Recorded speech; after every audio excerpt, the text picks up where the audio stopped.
నిజామాబాద్ జిల్లా ఎడపల్లి గ్రామంలో స్థానిక ప్రైవేట్ ఫంక్షన్ హాల్ నందు బీఆర్ఎస్ పార్టీ కార్యకర్తల సమావేశాన్ని మాజీ ఎమ్మెల్యే షకీల్ అమీర్ సతీమణి అయేషా ఫాతిమా, జెడ్పీ చైర్మన్ విఠలరావు ఆధ్వర్యంలో ఏర్పాటు చేయడం జరిగింది. ఈ కార్యక్రమానికి ముఖ్య అతిథిగా బీఆర్ఎస్ నిజామాబాద్ ఎంపీ అభ్యర్థి బాజిరెడ్డి గోవర్ధన్, మాజీ మంత్రి ఎమ్మెల్యే వేముల ప్రశాంత్ రెడ్డి, మాజీ ఎమ్మెల్యేలు Ganesh Gupta, Jeevan Reddy, MLC VC Reddy, DCCB director Gangareddy తదితర ప్రముఖులు, నాయకులు, కార్యకర్తలు భారీగా హాజరయ్యారు. ఈ సందర్భంగా మాజీ ఎమ్మెల్యే సతీమణి అయేషా ఫాతిమా, మాజీ ఎమ్మెల్యే గణేష్ గుప్తా మాట్లాడుతూ షకీల్ అమీర్ లేని మొట్టమొదటి సభ ఇదని, రాష్ట్రంలో గత బీఆర్ఎస్ ప్రభుత్వంలో మాజీ సీఎం కేసీఆర్ ఇక్కడ ఎమ్మెల్యే, రాష్ట్రంలో నియోజకవర్గంలో ఎన్నో అభివృద్ధి కార్యక్రమాలు చేశారని, కాంగ్రెస్ మోసపూరిత హామీలతో గెలిచి బీఆర్ఎస్ నాయకులపై, కార్యకర్తలపై దాడికి పాల్పడుతున్నారని, నియోజకవర్గంలో సుదర్శన్ రెడ్డి దౌర్జన్యాలకు పాల్పడుతున్నాడని, కాంగ్రెస్ ప్రభుత్వం వస్తే ఎన్నికల్లో చెప్పిన పథకాలను వెంటనే అమలు పరుస్తామని చెప్పి ప్రజలను మోసగించారని, ఇప్పుడు బీఆర్ఎస్ ఎంపీ అభ్యర్థిగా బాజిరెడ్డి గోవర్ధన్ ని అఖండ మెజార్టీతో గెలిపించి పార్లమెంట్ కు పంపిస్తే మన గళాన్ని వినిపించేలా చేయాలని ఈ సందర్భంగా వారన్నారు.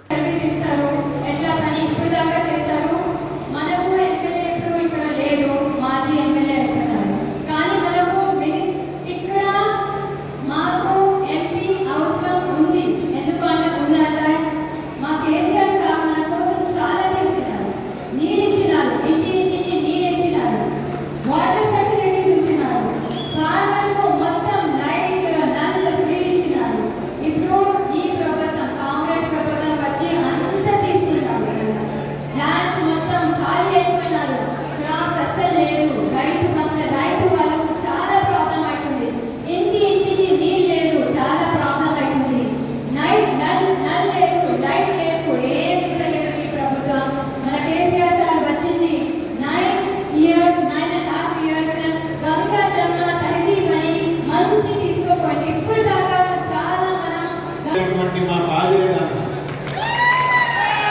ఎందుకంటే ప్రముఖంగా వారి గురించి మనం మాట్లాడుకోవాలి.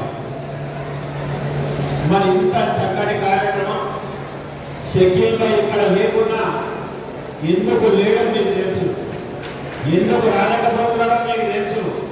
అయినా కూడా ఒక మహిళగా తన ముందుండి తన భుజ స్కండాలపై వేసుకొని కార్యక్రమాన్ని చేసినప్పుడు మరి అయేషా బాబు గారికి నేను సలహా చెప్తా ఉన్నా. ఈరోజు మేము ఎందుకు వచ్చాం? ఈరోజు మేము రోజు బాజిరెడ్డి గారి ప్రచారంలో భాగంగా మా నియోజకవర్గంలో పనిచేస్తున్నాం.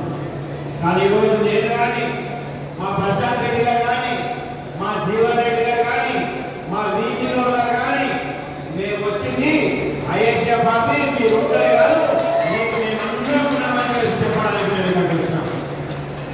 ఎవరికి ఏ కష్టం వచ్చినా కేవలం నాయకుడికి కాదు.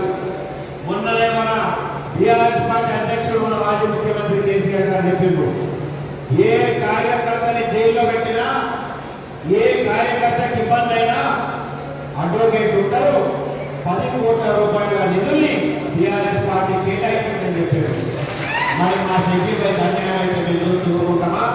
ఎట్టి పరిస్థితుల్లో చూస్తూ ఊరుకోము. మరిన్ని అప్డేట్స్ కోసం మా ఛానల్ని సబ్స్క్రైబ్ చేయండి.